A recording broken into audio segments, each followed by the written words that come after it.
Hi, my name is Mario Aparicio. I'm Ulysses Garcia. I'm Giselle Grande. I'm Robert Mihalescu. And I'm Jackson Ochoa. And today our topic is going to be about mental health. So, the first topic we're going to talk about is what is mental health specifically and how does it affect individuals and other people around you? The first fact is 1 in 4 Americans actually have had to choose between getting mental health treatment and paying for daily necessities. Mental health is also a person's condition on how we think, feel, and act. Mental health can include our emotional, psychological, and social well being, and it could actually occur at early stages of life, childhood, adolescence, and adulthood, so it can affect anyone. How does someone's mental health affect them? Well, it varies based on a person, and there are many factors that can influence an individual's mental health, whether that be based on their background, being economically, their race and ethnicity, as well as their gender and even their sexual preference and or orientation.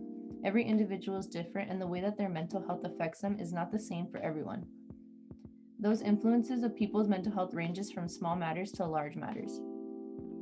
Through my findings, I was able to narrow down that there is mental health disparities as well there are stigmas that are placed on individuals. This can happen for all individuals, but I noticed that there is more of an impact on minorities and the LGBTQ community. For both groups, I was able to find that they are more impacted by the effects of discrimination that is placed on people of color and individuals identifying themselves as part of the LGBTQ plus community. They have been known for experiencing mental health issues at a higher rate, and they are more likely to experience the risk factors that cause mental health disorders from discrimination and cultural microaggression, which can cause them anxiety, PTSD, and other serious issues. There has also been a stigma on mental health overall in both communities that have been placed effectively. Mental health issues are often stigmatized for minorities and the LGBTQ plus community. Because of this stigma that surrounds mental illnesses, people usually stop seeking help for it. It has been seen as a source of shame and a personal weakness for both groups.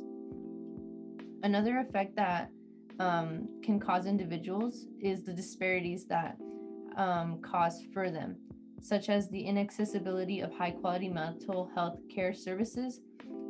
Groups and or families' lack of income can take a toll for the services that they need, as well the overall lack of awareness of mental health and how to take care of one's mental health is not being shared enough for both groups and in groups in lower socioeconomic areas. Now that we've talked about what mental health is and how it affects people, we should talk about what the first signs are and some barriers minorities face when seeking treatment or help.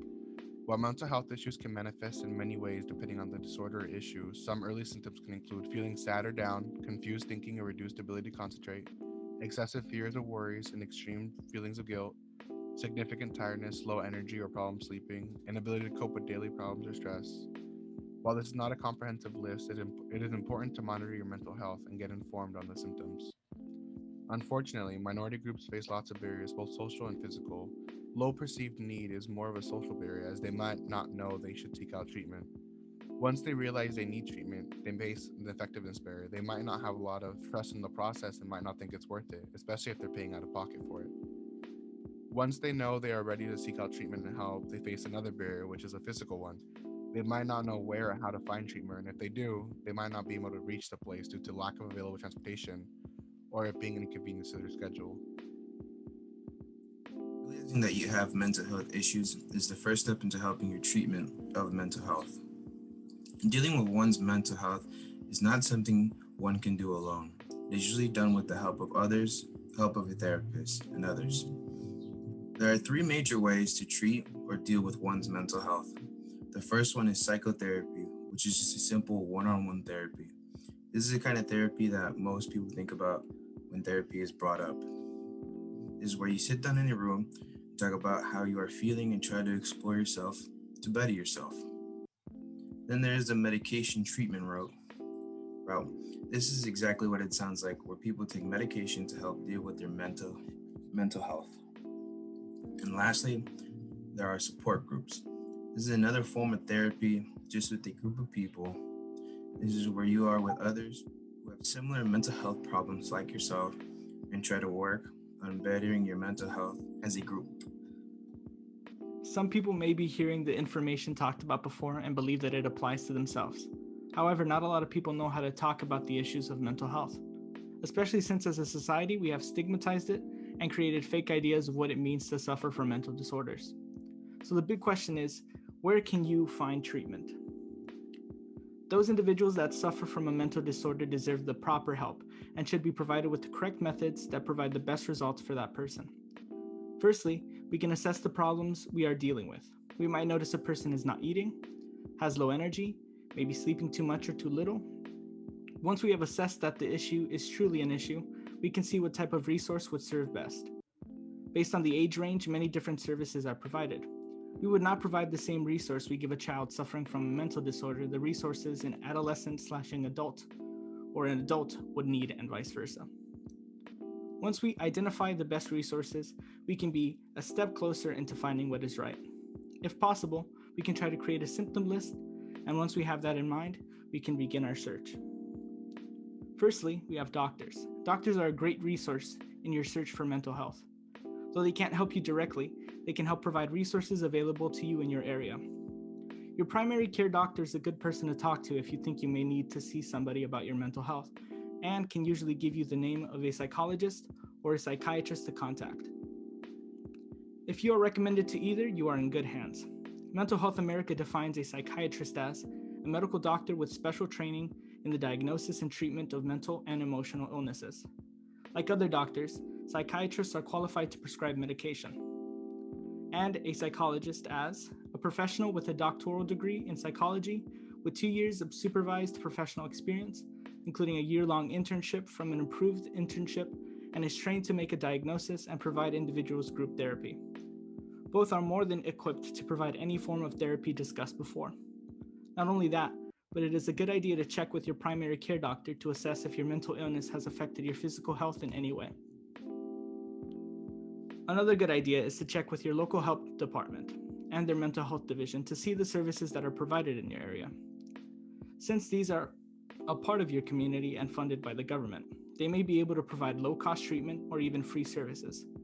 However, though they are at a lower cost, these services can still provide some with the care needed for their mental health issues. For some that sought medical treatment, some doctors may prescribe group therapy as a form of treatment with their creative treatment plan.